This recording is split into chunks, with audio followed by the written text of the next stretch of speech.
Hello folks, Come here are Nepilze and Valentin Solovyov. Hello.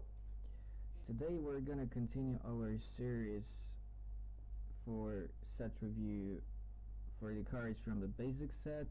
Now it's time for red. Commons and rares only. And let's begin. So right off the gates, the Relic Tower. Basically a card that I was initially very impressed with, much more than the Kobold's Berg, which is an epic, I believe. But after seeing what the Kobold's Barracks could do in an aggressive red deck, then I liked it way more. Tower is probably much better than the Barracks, and is decent in decks that are similar to Vicious Control, but still I think if you have a good pool, Tower is not gonna make the cut even in Vicious Control. I actually saw it quite a bit on the God rank. Some of the top players were playing with the Relic Towers, but I actually saw zero Cobalt Barracks. But that's more due to the fact that people dislike playing Red Rush. They prefer currently playing Yellow Rush. If Red Rush becomes a thing, then you will see Cobalt Barracks. The Relic Tower is control card. Barracks is an aggressive card. Just different types of decks. So that's why it's not good to compare them. But yeah, both are structures. Both are good, but you won't be always playing them. On the other hand, Devouring Plant. Have you played with that? The plant. Okay, back some taunts and then protection deal 2 damage to adjacent enemy creature. It seems good for its cost, but I don't know. It's gonna be very tricky to play with this card.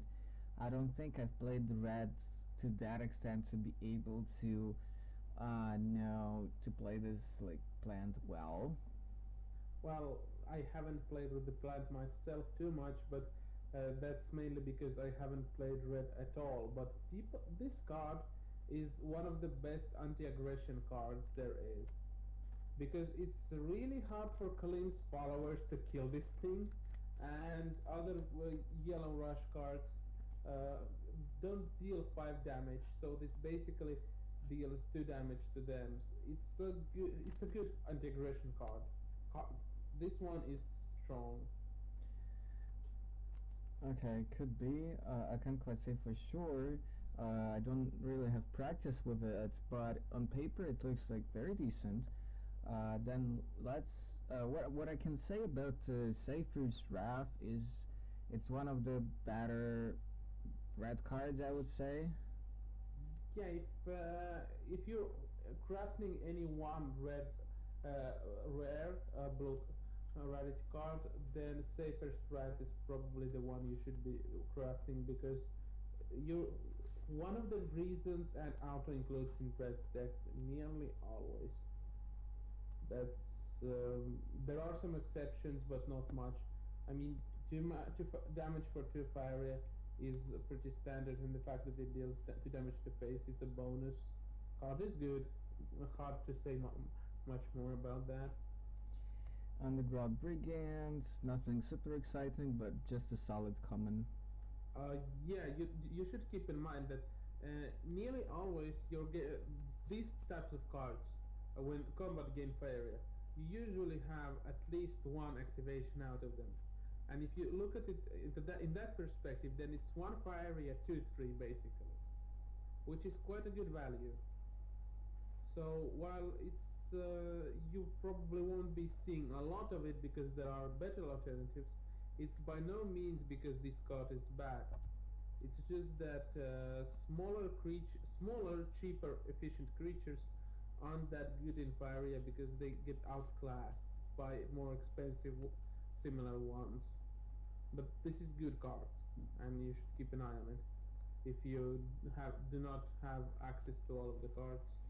Okay, let's move on to the second row. Gift of Steel, I like the card, but comparing to all the green pumps, which do pump the life of the creatures as well, the toughness, it's just not comparing well. There's a similar trend in Magic the Gathering with the colors and what they do. I'm not very surprised considering that factor because, well, I suppose red is just not destined to pump the life of the creatures that much, and yeah, it's actually accepted that reds don't have good pump spells, and compare it to pretty much the same cost card in green, which gives you creature +2/+4. This one is way worse. On the other hand, red is supposed to be very aggressive, and you shouldn't be caring so much about this creature grinds that much, so you should care more about tempo and the damage and the race and those sort of things. Well, since you're starting talking about psychology of red and how it differs, the red as a color has this mob mentality from design perspective.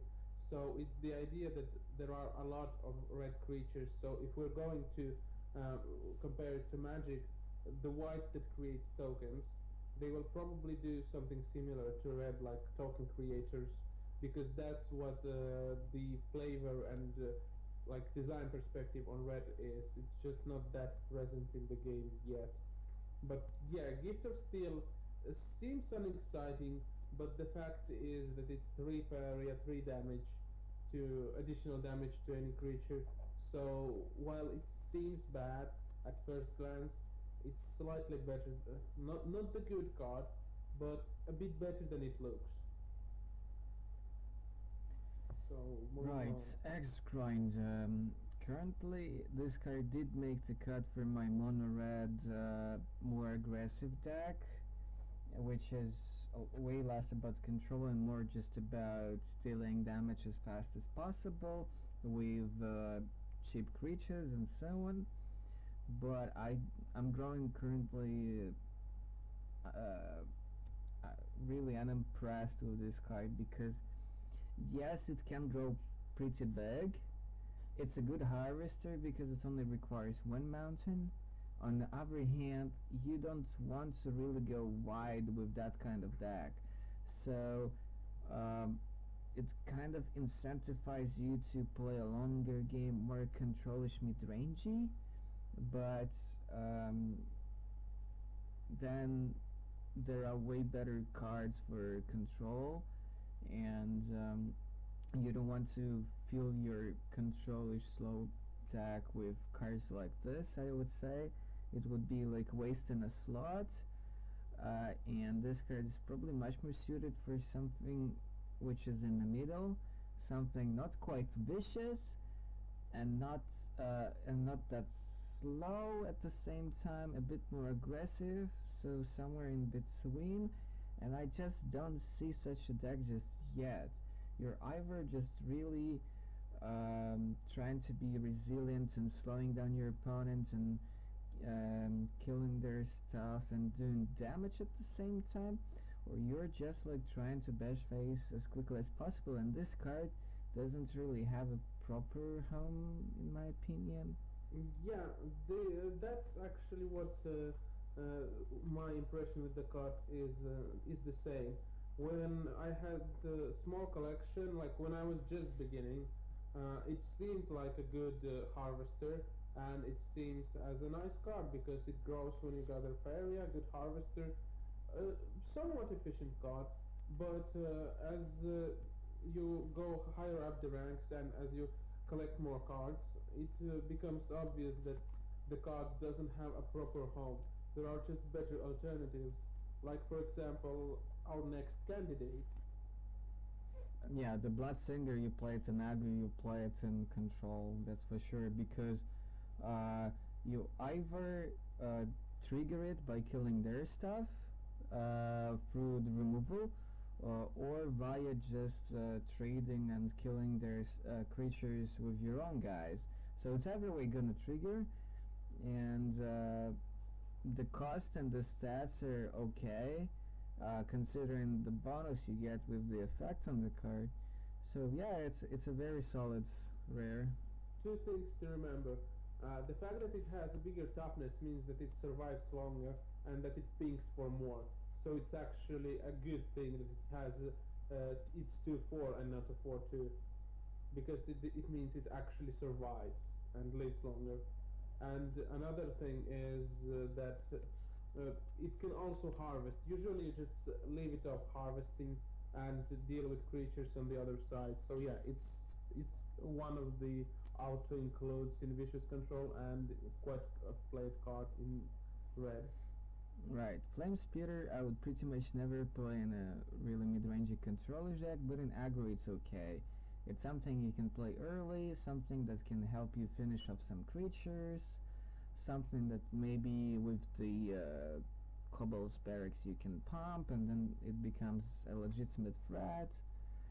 It's okay, it's nothing super exciting, but it's just a fine utility card, but it's mostly for aggro. I wouldn't be so limited on it because Falcon Dive is good even in control, and that's just upgraded Falcon Dive from my point of perspective. I like the guy, though it's weakish as it doesn't fit everything. But if you need that 1 point of damage effect, which you might actually need in some cases quite a bit because fairies are quite a decent deck, and there are other situations where 1 point of damage is important. So this guy is quite a good card to have in your 30, especially if you're beginning. Even in later stages, it finds its way into different red decks, but not that often. So it's mainly for the budget players. Yeah. Right. Thrower.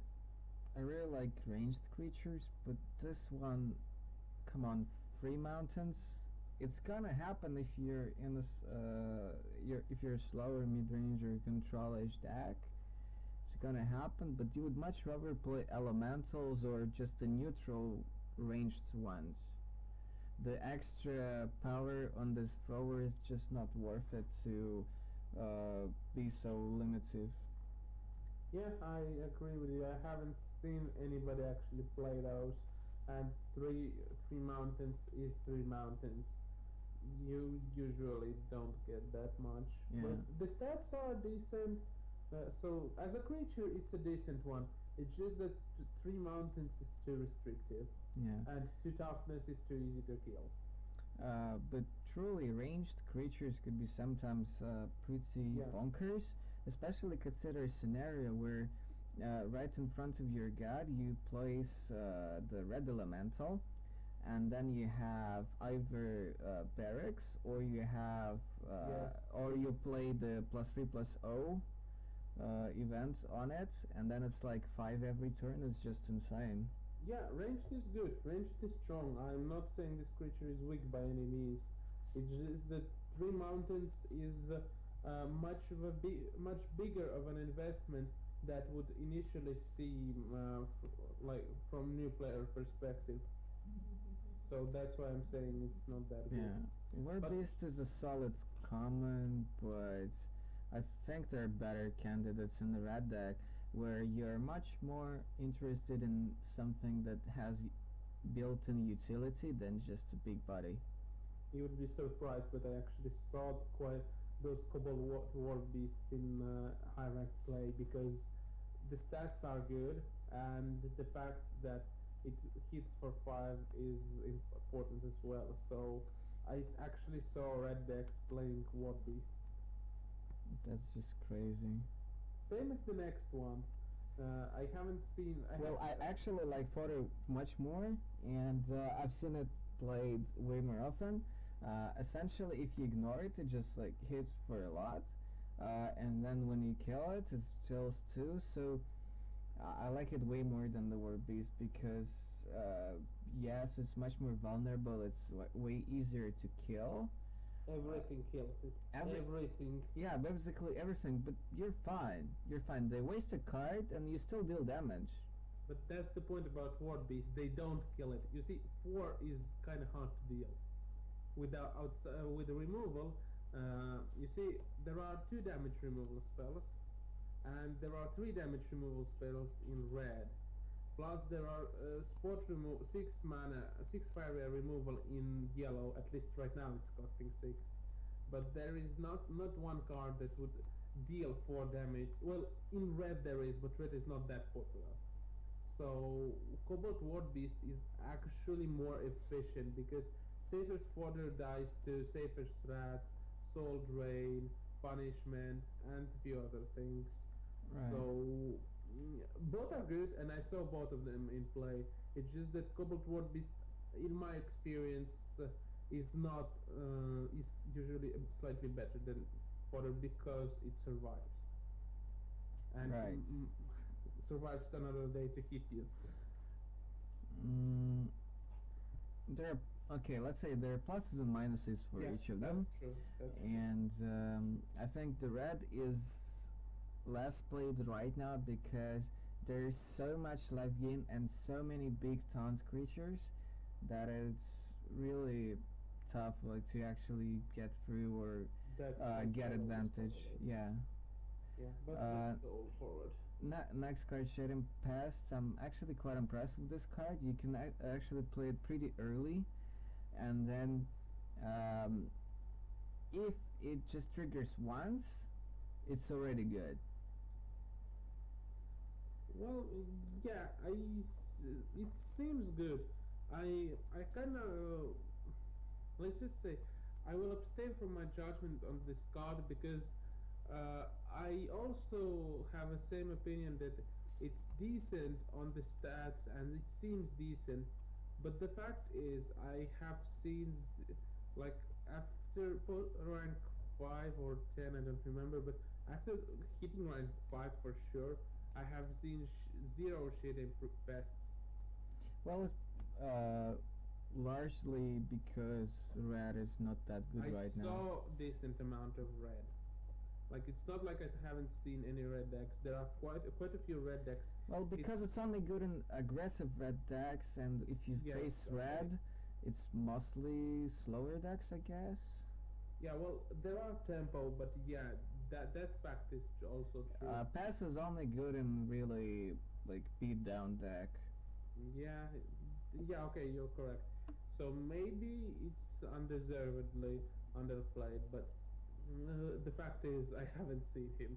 But yeah, the stats are there. The power level is there. It's just that it's not played yet. Yeah. If there would be more competitive list for blue red, then I think some templish deck with pass could I be actually pretty viable.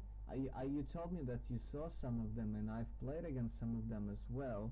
So the problem with playing aggressive red decks right now is that you struggle against big minions, and you have to pretty much couple it with yellow for the 6 mana removal for the nightmare, or for something like Frogify. And yeah, but it's hard to have a proper build of blue red, and it's hard to play it. So once like more people kind of explore it, not just the one of the better players, but it will when people like adjust to the playstyle of blue red, then we would probably see more pests, I think. you're misidentifying the problems of blue red because it's not the big creatures that are problem. It's the lack of life gain. Basically, if you're playing blue red, you're usually losing up to yellow rush because that deck has zero life gain. So yellow rush, if it even hits you once, after that it can just burn you out with its other spells. And yellow red does not have that much answers to that. And we're coming to those answers right next. Um, you have a point there, but when you also think of 6 mana deal free to all opposing creatures, and especially 2 mana, 2 mountains, I believe, deal 2 to a creature and deal 2 to face, with those kind of cards, you can actually get ahead in the race. No, So you can't. let's just say that yes, if you are falling a little bit behind, then it's pretty much hard to catch up because you don't have life gain. But a lot of your stuff deals a lot of damage, and it's a good creature. So those 4 mana taunts, like 2/5s, which I was gonna go You just soon. Yeah, but you're forgetting one thing. Yellow Rush has a life drain effect.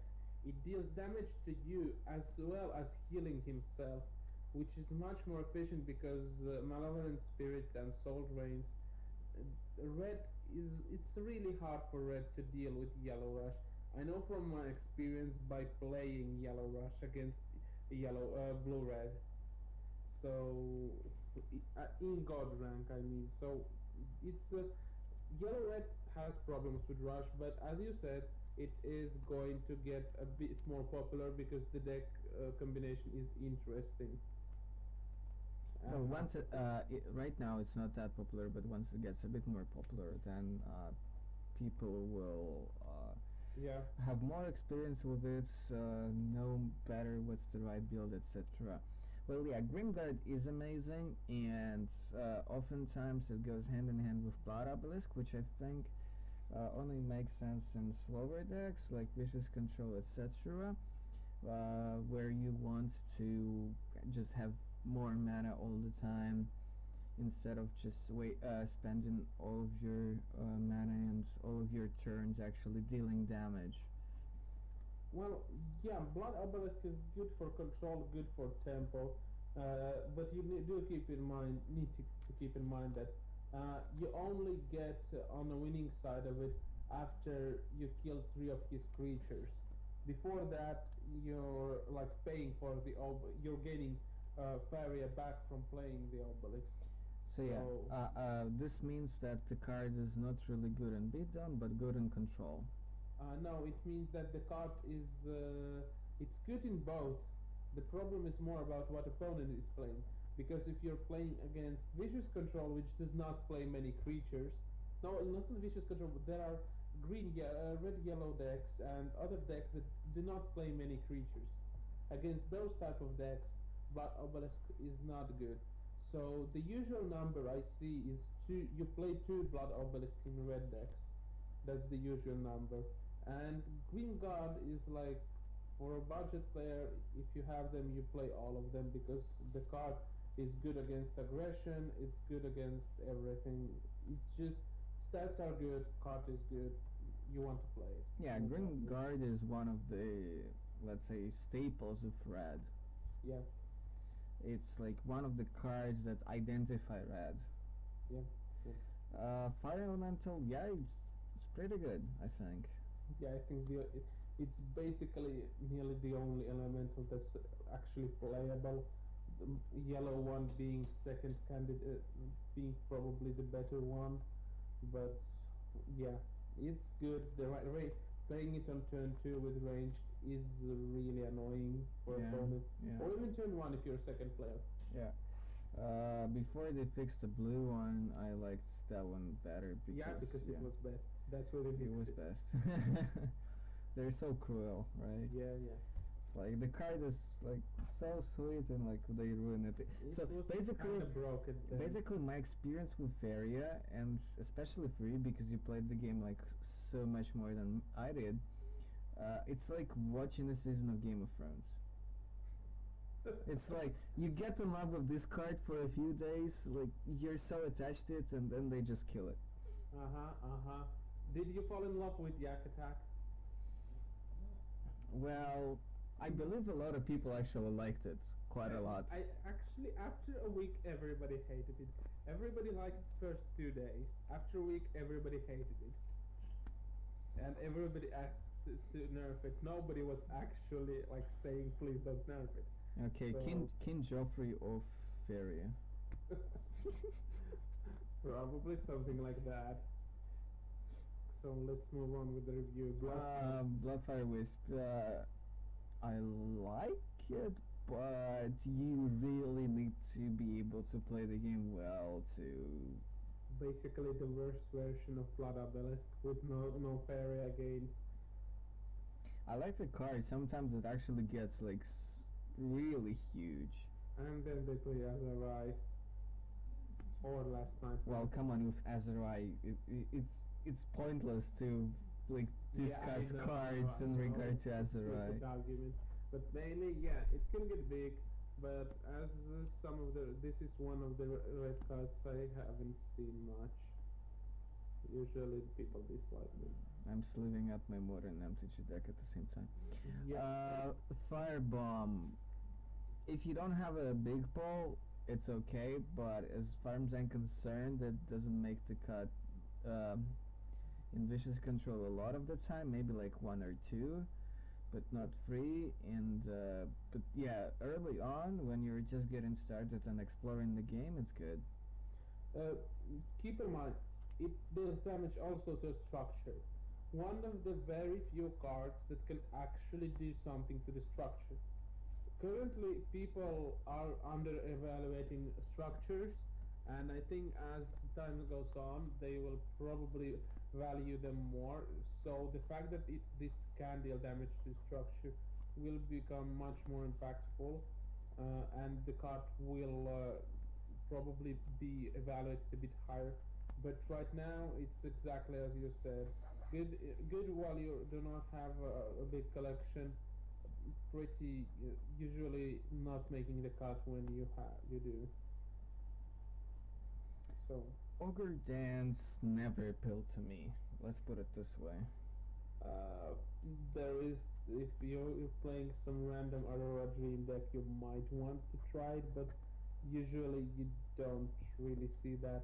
It's You just need to one. be Yeah, dedicated. it's just one of those funny cards to play around, to Yep. goof around, but that's about it. Yep. Red Fang Armor Smith. Eh. Also not excited about it. People are trying to break these things because there was, well, we did a review the X Grinder, and it gains attack each turn basically, or to attack, so this gives it also health. So yeah, the stats are not impressive, but it's also quite a decent card. Boss is a good card, but in a beatdown deck often doesn't make the cut. If you have something closer to vicious, but still capable of good beatdown sequences, I would play it. Basically, I suppose in stock list of vicious you don't have space for boss and the obelisk, and obelisk is in general better than the boss, I guess. Uh, but if you have not a super fast red deck, which is a little bit slower, um, a bit more interactive, then you probably want to play the boss. Well, yeah, it's a really strong creature. It's three, basically it's three Faeria, 3/5, which is quite good. So if you think, and it's actually quite often, it's one Faeria, 3/5. At that point, it becomes quite useful. So for, yeah, in high, if you in high level, probably doesn't fit the decks that often, but on the lower ranks, this is quite cheap and quite decent. Yeah, imagine if you couple it with green and you throw some pumps onto it. Yeah. It becomes really good generator for Faeria. Yep, yep. Moving on, Gut Gorger.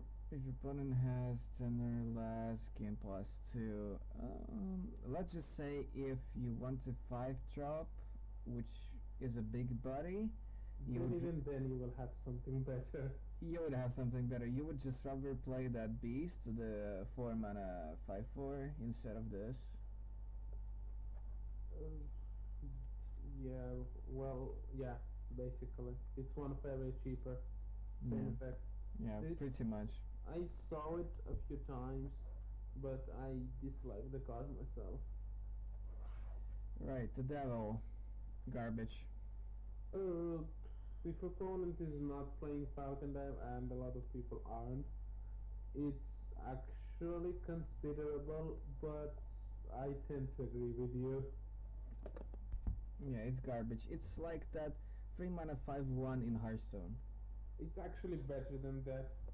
Well, a little bit better. Look, at that creature, the 5/1 in Hearthstone, or that 5/2, they're 3 mana at least. Basically, you remember the The 3 mana 5/2. This is actually along those lines because a lot of people aren't playing any one damage spells, so it trades up efficiently and sometimes it's important. Plus, it has taunt, so I wouldn't be dismissing it that quickly, but overall, you should be evaluating it as garbage. Brute is very good. I would probably play it in a bit down rad, even if it's not that slow. Uh, but you wouldn't have space for it in a control red deck. Actually, I think I saw quite a bit of them in like original versions of Vicious Control. I think played this guy. Yeah, but that was a while back, and I think right now Well, yeah, I probably wouldn't play it. Yeah, but it's a budget card. It's quite good because its Yeah. stats are there. Combat ability is decent. Yeah, let's just say if you have space, if you don't have good alternatives, then yeah, go for it. Yeah, It's the card fine. is the It's card fine is as a good. proxy. It's fine Yeah. as a proxy for something. Card is good, just not good enough sometimes for some situations. Then Bomb Slinger. Well, again, like I think you said that before. If you don't have a huge pool, then you're probably gonna play it in beat down and in control. Then you're probably gonna replace it with something better. I think I would still play it in beat down because it's removal plus a decent buddy. 3 mountains and Still, only adjacent. Those two. let's just say are if somebody's in the market for not super expensive mono red beat down deck, it's one of the better. If we scroll cards. down, we see the better alternative to this guy, which is only rare. Yeah, but I would play both. I would play both if I would want actually to don't have. think they can fit in the same deck both, but okay, let's move on. Torture. It's okay. Seems irritating, but I usually dislike it because while it is 6/5 when it fights the creatures, it's the damage to the god that you would want to double. So I don't think it fit. I would be playing it in my decks anywhere. Right. That's the feeling I get. Uncoupled Warlord. Would you? A random friendly creature. The fact that it's random, and the combat means after combat has happened. So for this stats, the fact one mountain is the fact that it requires only one land is really appealing, but it's still vanilla and random effect is not that good. Usually, these random effects don't tend to not make the cut. So I would say no to Warlord. Bargainer. Well, it's kind of a free creature. Kind of a.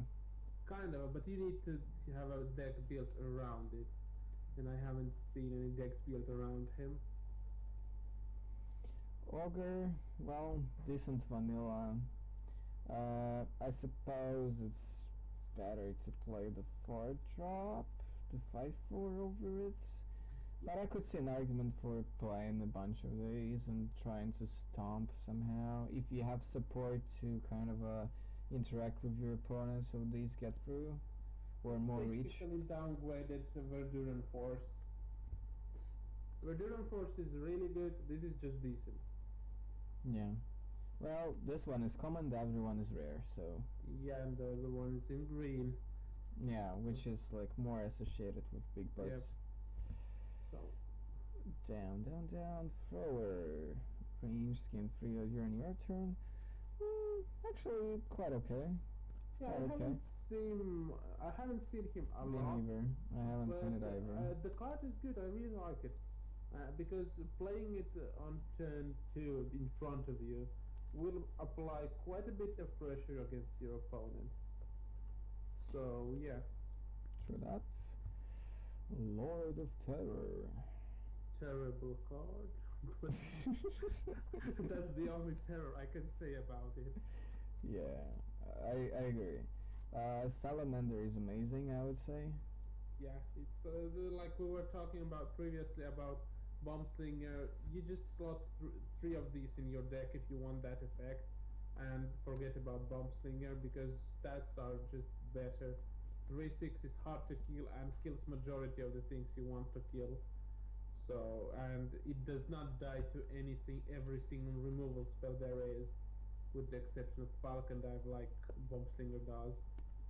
So the salamander is good, one of the staples. Yeah, one of the staples, one of the reasons to play red. Yeah. Over Battler, I would classify it as a limited staple. I would classify it as I haven't actually been playing with it anytime. The only time it got on the board that I saw was thanks to Unbound Evolution, which was kind of crappy because it was my opponent who got it. So Wait, a revolution was. Unbound Evolution, it transforms a creature into another creature that costs one more. I think Hearthstone made a Oh, similar right, card. right, right, right. Yeah, yeah. They do. One of the gods does that. I think. Yeah, so for One of the old anybody gods does that. shouting that Faeria is copying Hearthstone, it's Hearthstone that copied it from Faeria. I think it's both. I think it's both. Yeah, like, And the same is true like for Hearthstone and Magic. So yeah. they're like taking stuff from each other. I mean, just so people know, Unbound Evolution was in Faeria long before it was on the Hearthstone. That's but usually it's Faeria the one doing. Well, think about it this way: when they came up with that kind of card in Hearthstone, it was probably a while back when they were in the design process. Just so you know, Faeria is actually 3 years old. It was a different game 3 years ago, but quite a few things still remain from that time, I think. Yeah. It's just that they remodeled the game after Hearthstone a few months, like 2 months ago. They finished it and went into early access. But let's move on to the last card. Yeah, though I just wanna, because we only have one cards, and before we mention it, I just wanna say that it's funny the tendency with Innistrad and um, Zendikar in Magic, and then Hearthstone with old gods. I mean the Whispers. So you have horrors in both Magic and Hearthstone with Innistrad and Whispers, and then you have big monsters in the Zendikar block in Magic a while back, and now big monsters with Whispers of the Gods in Hearthstone. So yeah, I think they're just taking ideas from each other.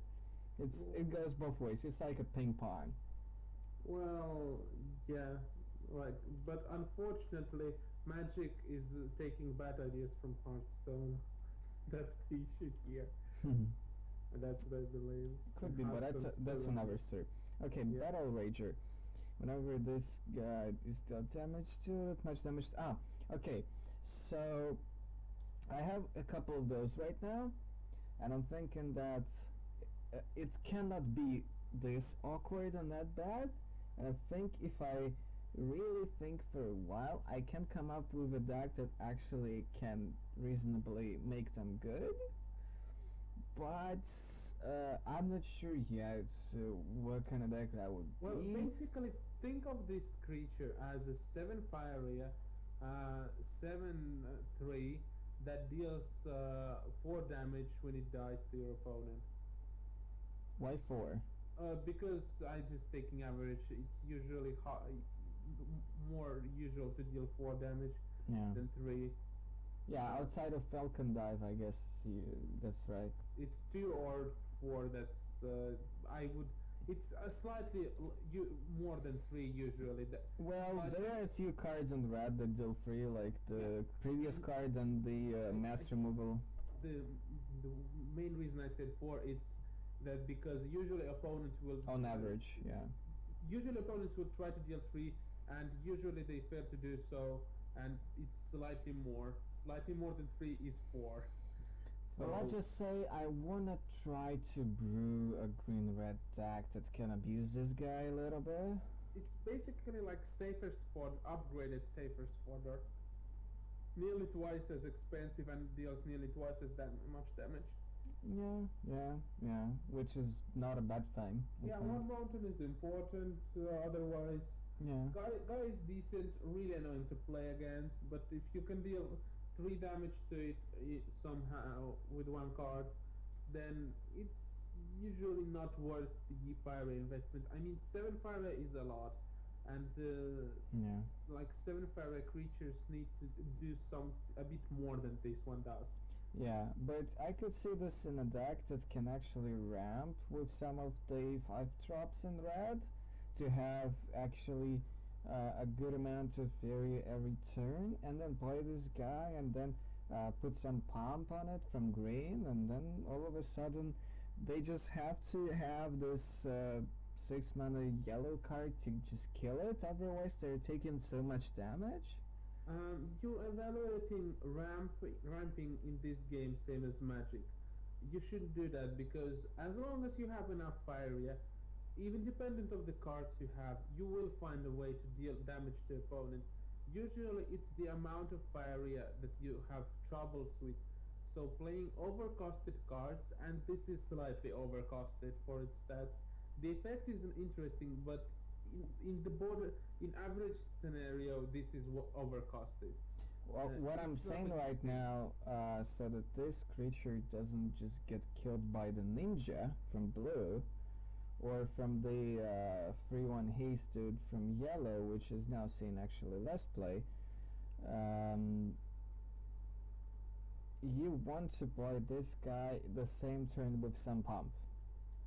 Uh, then it will become too susceptible to spot removal or transform effects. Usually you